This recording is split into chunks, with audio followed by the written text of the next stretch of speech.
Hey everyone, what up? Mad Kaiser here. Well, just when I posted my last video on this game, Side Games dropped a new trailer, and with lots of more new info afterwards. I was out. They pulled me back in. And they provided a lot of juicy information, from the new characters to more on the summons and the Conflux mode. So with that, let's dive straight in and break it all down. Kicking off, we just got the reveal of brand new 2 playable characters added, with Conflux and Video from the mobile game. And funny enough, these 2 were initially leaked ahead of the reveal. But with that said, they look really good, if you catch my drift, and have their own really cool playstyles.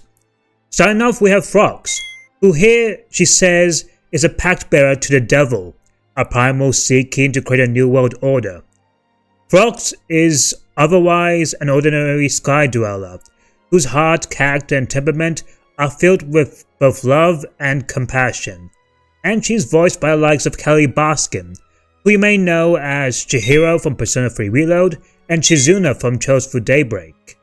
And it's really nice to even see more female Erun representation since the likes of Fairy, and her playstyle, judging by from the trailer, looks very akin to Bayonetta, with her punches and kicks and even performing some wicked weaves. Beautiful. And next up we have this rather fascinating lady here, named Video, voiced by Savvy des Etages, who's one of the 6 dragons, entities who exist beyond the confines of the natural world, having dominion over darkness, and she influences the very laws of nature. So essentially, she's a dark dragon. And while there wasn't too much gameplay to be shown for her, if she has things like, say, turning into a dragon almost akin to id's dragon mode, that would be sick. Upon that, we also have a new story and antagonist, called Zawado. Sorry, I meant the world. Voiced by a talented Kellen Jeff, he is one of the Akarim. The world is the plinth and pillar to which the other Akarim are tied. Originally created by the Astrals in ancient times, it eventually evolved to a state of self-awareness and self-actualization, developing its own identity. And from what we can see here, he looks really intimidating, and it looks like a very chaotic boss to fight, especially akin to the likes of Lucius. It is absolutely insane that we got more story here alongside the one for the Eternals and Beelzebub, and we even get a brand new theme here, which, for what we hear, sounds absolutely incredible.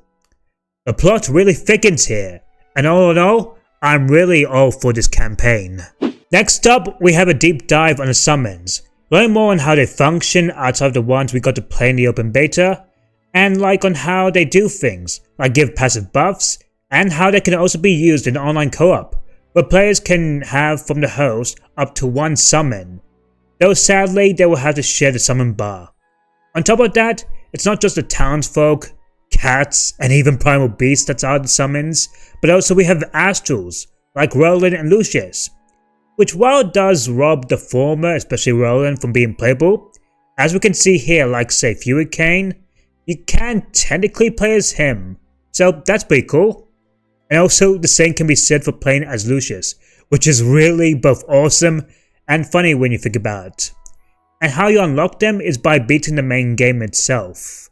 And then we have the Conflux, which is basically the single player content for this new expansion, and this one functions like a roguelike, with having randomized stages, enemies, rewards, and a boss at the end, on top of also choosing your own boss based on the route you take. And they give you lots of rewards like money, materials, and to help upgrade weapons and sigils.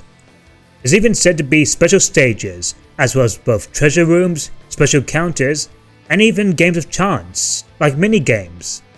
And it even comes with its own special skill tree here, and this can be entirely unlocked after you beat chapter 6 of the main story, which I'm sure is going to be very handy, especially to help with the infamous grind that the original base game suffered from.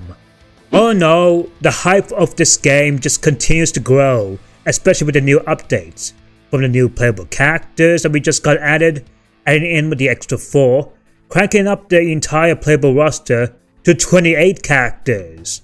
all of which have their own unique playstyles. And for an action RPG, especially in this age, it's insanely impressive. On top of also having more cool summons, as well as the potential of the Conflux, and even more on the new campaign with a new boss. The possibilities for this and even more updates for this game is literally endless. No pun intended, by the way. I'm overall just grateful that this game got a second chance, especially when you also factor in with both crossplay as well as the upgrade kits and everything on offer. This game could potentially spread its wings once more back in 2024, but even to greater heights.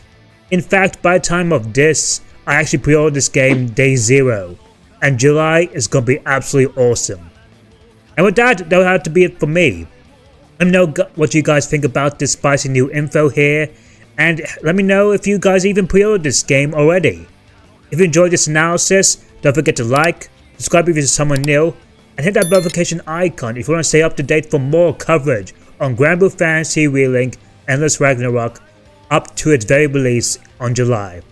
That said, you can also follow me on my various socials, as well as support me on Patreon if you like ad-free videos and extra goodies yourself. But with that said, special thanks to my patrons and Mad Kaiser, out.